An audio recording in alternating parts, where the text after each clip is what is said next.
You got to ask yourself, what do I want out of life? What do you want out of life? What do you want out of a job? What do you want out of a career? What do you want out of a relationship? What do you want? What gives you your life? What? How will you know when you got it? What will make you happy? You need to know. You need to start asking yourself some questions. What do I really, truly want?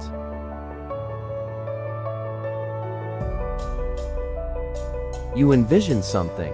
You got clear, and then you start thinking about all the reasons why you wanted it. You got excited about it. So this is what's next for me. Now I want this. You may have dreamed about it, thought about it, talked about it, but when you focus on something continuously, something magical happens. You get insights, don't you? You overhear a conversation. You hear something you wouldn't have heard if you didn't have that outcome or goal that you wanted so badly. If you have a specific skill set or talent, that just immediately propels you to the top. You want to follow when you find something you're good at. Go for it. And I also always say, it's not about passion. Everybody's got passion for something.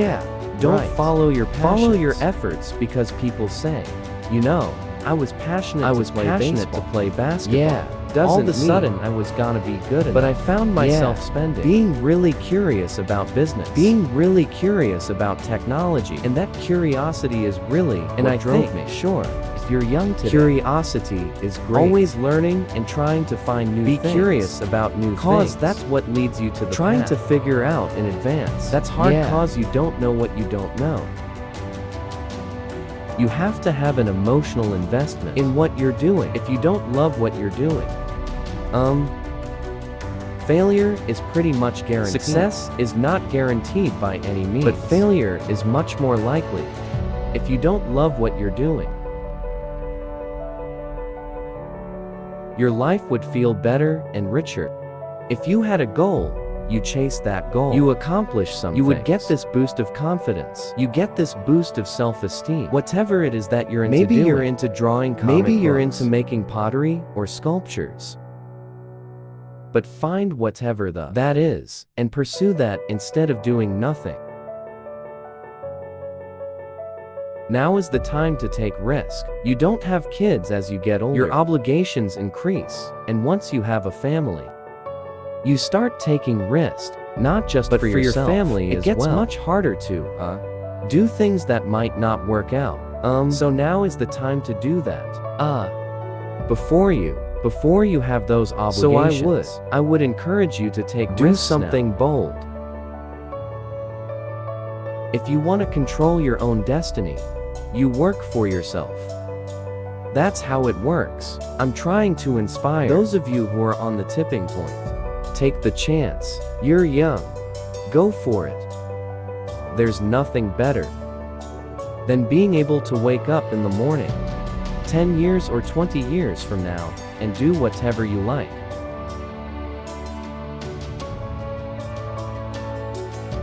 So you want to work on yourself. You want to read books that inspire you and motivate you. You want to listen to tapes over and over and over again. And I suggest that you listen to tapes. When you first get up in the morning, you want to control the spirit of your day. When you first wake up in the morning, your mind is operating at 10.5 wave cycles per second. That's when the subconscious mind is most impressionable. Whatever you hear in the first 20 minutes, when you wake up, that will affect the spirit of your day. You want to make your dream come true. You gotta stay focused. Some people rather get even than get ahead. Focus on where you want to go.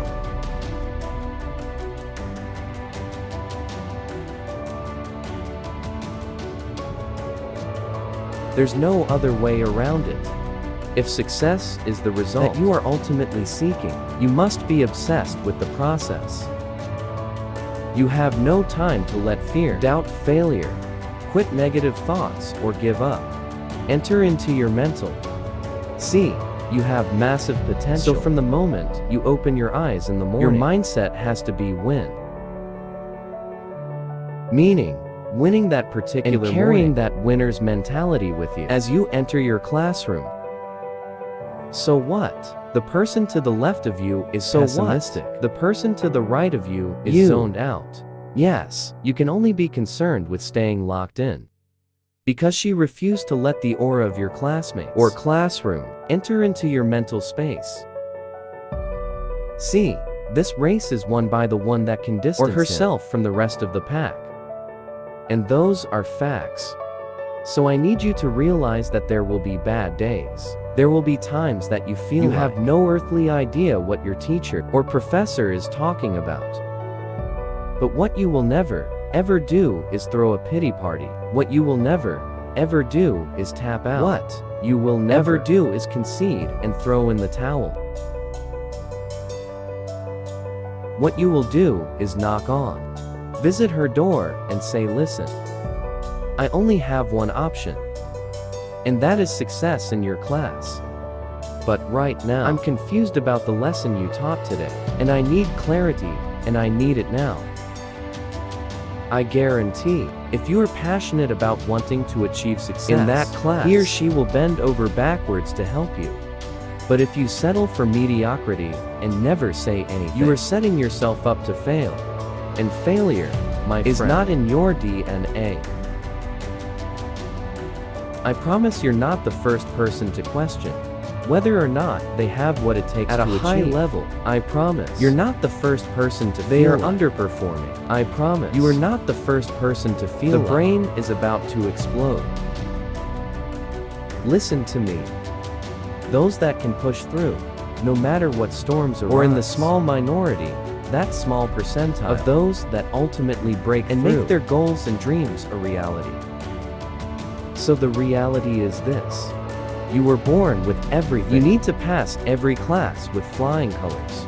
You were born with everything. You need to overcome the anxiety that may pop up from time to time on a mission to derail your lifelong dreams and aspirations. C. My favorite acronym is HWPO. And just in case you forget, or just in case you don't know, that means hard work pays off. So winners like us never lose focus, and we're horrified and petrified whenever someone tries to tell us to take the easy route, because we already know there is no easy route. Because if it were easy, everyone would do it. So we avoid that ignorance and get back to our grind of study harder than we've ever studied before, because we understand that you get out of it what you put into it.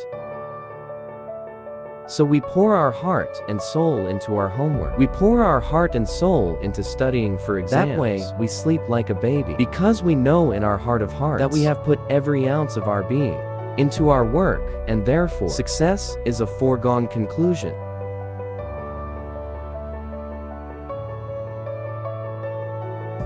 After all of the hard work, after all of the studying, after all of the blood, sweat and tears, you still fail.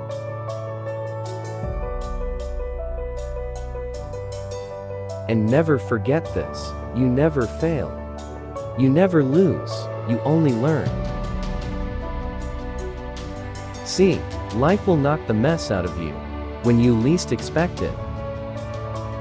It's part of the process. See, that's when you have to tell yourself, because of this setback, I'm strong. Because of this setback, I'm wiser. Because of this setback, I'm smarter. And because of this setback, I'm hungrier than ever. So I say all of this as a friendly reminder. You were born to be spectacular. So I need you to jump over the obstacle. I need you to go around the pitfall. And I need you to push through the adversity, because that dormant volcano of success that's living inside of you is just waiting for you to grant permission for it to erupt.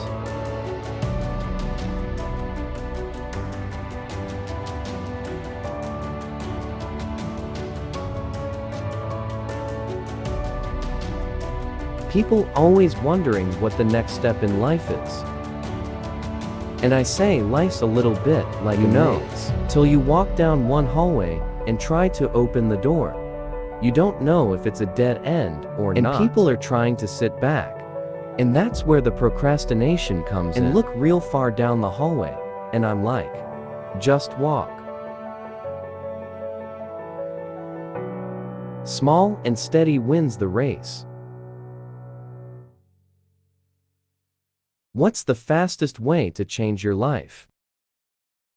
For me, it's understanding how to set up daily routines with alternating brain and body training and killing procrastination.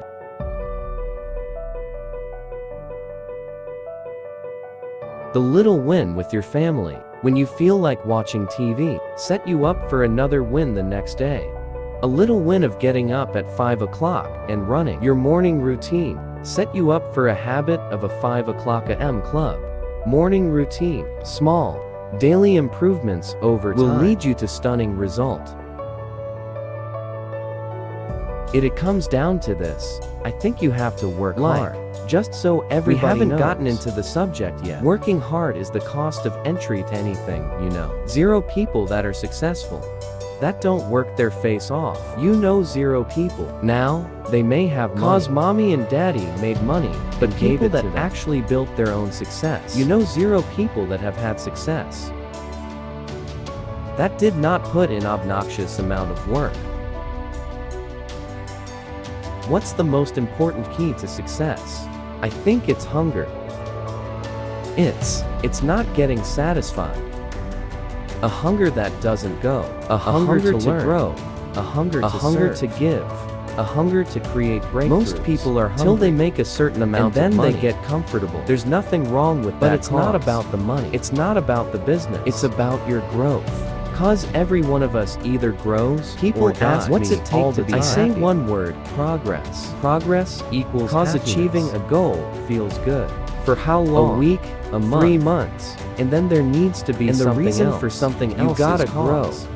Imagine a conversation with your future self in that.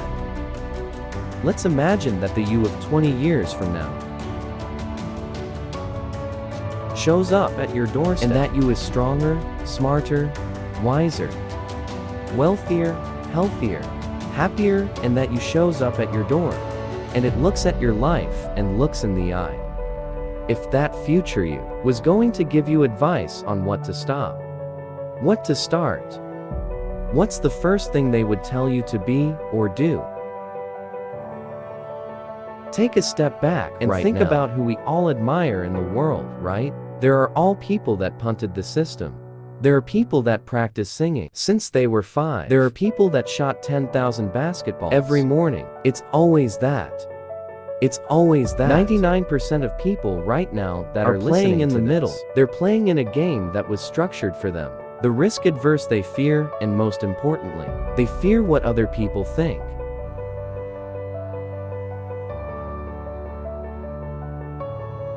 Look, I believe that we're all born with lots of goodness in us. But life throws curveballs. Life, the ambition of being alive helps us dream. And if you've been given a dream, don't account that because you're not good enough yet. Develop yourself. Weaponize yourself. Teach yourself to be so good at something that is necessary to serve in the area of your dream that now you never even think about your comfort zones. Your comfort zone is irrelevant. What matters is, what are you trying to do with your life? How are you trying to contribute? The one thing that discipline definitely does help you with is, it helps you get things done. And when you get things done, when you actually do things, you have more success. If you have more success, a big part of success is just not being lazy and just doing it just yet. That's like 90% of it is just showing up and start working. Like you're not gonna feel perfect every day. It's pretty much the same with everybody. That if that actually gets good at something that you get, there's gotta be those days. And they're probably gonna be more numerous than the days you don't. And so, the benefit of discipline in my eyes has always been that through discipline, I get things done.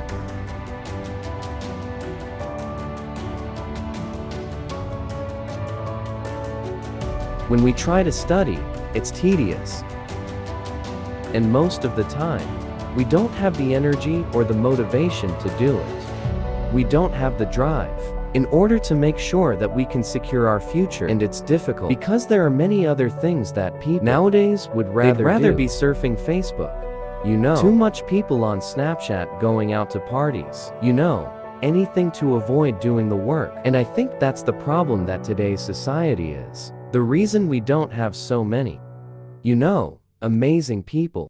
The fact is, when we see someone who's this guy got a 4.0 GPA, this guy got top of his class, and we seem so shocked about it. But the reality is, we shouldn't even be shocked about that kind of stuff, because we as individuals can achieve that. So many people today are being average, and I'm not condoning average. Being average is okay. The only problem is if you're average, you're gonna earn average salary. You're gonna get average grades. Your effort is average, and your commitment is average.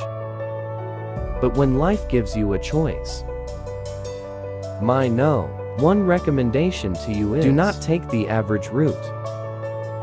Whatever happens in your life, it's up to you. It's because of something that you did, right? Eric Thomas said, "You don't make six-figure salaries blaming people." And he's right. I promise you, if you can make six-figure salaries, blame people for your mistakes, I would be the richest person in the world. But you can't. The only person to blame for your mistake is yourself. And that's why you need to hold yourself accountable for not doing the work. You need to hold yourself accountable for not revising enough. You need to hold yourself accountable for not putting in enough effort to get what you want. Listen, six-figure salaries do not get a silver platter. You need to work your butt off for them. It's as simple as that. The French proverb, "The future is purchased by the present." If you're not putting in the work now, if you're not checking up on your textbooks from time to time, in fact, you're not checking your textbooks every single day, if you're not revising, if you're not going over what you've learned, if you're not making sure you are 110% on every single topic, how can you even say you deserve to earn six-figure sandwich? So my number one tip to you guys is always find something to improve on. I don't care if you know the entire textbook, back to front. I need you, guys, to make sure that you go through it again and again and again, because Michael Jordan didn't just suddenly make 1,000 shots. You know what? That sounds fine, right? Odell Beckham Jr. does not make all the rushes that he makes. He reaches a certain number of yards, and he's all the greats do not just say they're fine. So, in the same respect, you need to continue to work until your arms fall off. And then once they fall off, once everything starts out, once your brain hurts, work harder. It's exactly like Arnold Schwarzenegger when he spoke about how he was a longtime friend with Muhammad Ali. Somebody asked Muhammad Ali, "How many sit-ups do you do?" He said, "I don't count how many sit-ups I do when they hurt." So it's all well that you're doing the prescribed 1 hour, 2 hour revision the night or even. And there are some people that do 3 to 4 hours, per week. And I'm surprised if you get through the year, like 3 to 4 hours a week. It's minimal. But the reality is every single person in the world has the capability of being amazing. It's not like success isn't esoteric. It's not something that's completely out of everybody's reach. It's achievable if you have it in you. And if you want it bad enough. It's easy to say, yeah, I want this. I want to be the best, I want to have this fancy car. I want to have a nice house. I want to have a beautiful girlfriend. Listen, it doesn't happen by just saying it. If everything we wanted was given to us just by saying it, life would be boring. And as a result of that, you need to get up and you need to work. You're gonna need to make some sacrifices. Sometimes you're gonna need to turn down that party. Sometimes you're gonna need to leave the drinks until afterwards. Sometimes you're gonna need to say to yourself, maybe I need to focus on this right now. You want to turn off the games console. You want to turn off the TV. I don't care if Game of Thrones or The Walking Dead. You switch that shit off and you do your work. Yeah. Let me tell you why. If you don't do your work, the fact is, you can't complain when you're pulling out C's and D's. You can't complain that you're not getting high enough grades because you're putting in a C grade or 𝗲𝘅𝗽𝗲𝗯 worth of effort. Only when you put in an A or in a star grade piece of work and amount of effort into how much you revise. Only then will you truly discover what success is. People say, nobody is born smart. Everyone's brain is the same. Everyone has the same. Two arms, two legs. The thing is, it's whoever uses their brain in the most effective way possible. And by doing that, by continually, working on your grind, continually working on your skills, continually building on who you are as a character, and how you maintain yourself in and outside the classroom. That is the way that you are going to redefine your life. And if you want that six-figure salary, you better put six-figure salary worth of work and worth of effort into your life. Whenever someone tells you you should give up, do the complete opposite. Blindside them. Because the reality is, you can't give them the benefit of the doubt that you want to go, and you want to just give up after the first try. I mean, whoever succeeded giving up after the first try? Albert Einstein, when he failed his experiments, he did not just stop. He continued to keep going until he redefined physics as we know it. Mark Twain said, "The two most important days in your life are the day that you're born and the day that you find out why. And if you don't study, my friends, if you don't work hard, if you don't give life 120%, you will never find out why you were born, because you are too afraid to take that chance."